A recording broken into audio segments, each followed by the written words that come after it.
Hi, in this video I will show you how to create Instagram business account. And if you haven't subscribed to my channel yet, do it now because AI tutorials are coming only for my subscribers. And now let's dive into it. So, you have to go to your Instagram profile section. So tap on the Instagram profile picture on bottom right. Then tap on the hamburger menu on the top right. And in this section settings and activity you have to scroll down to the section for professionals and tap on the account type and tools, and here you have two options.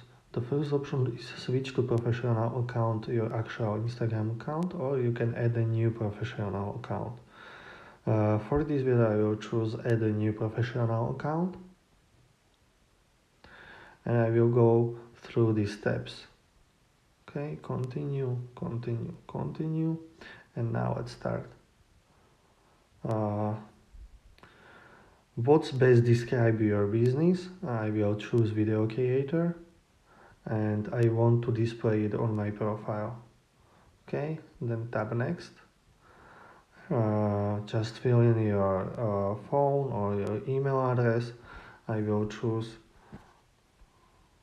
okay, and I will not go through the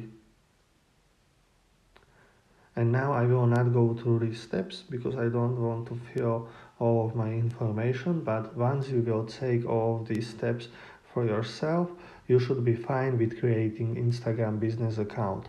And if you found this video helpful, please consider subscribe to my channel. As I told you, AI tutorials are coming, so don't miss this trend.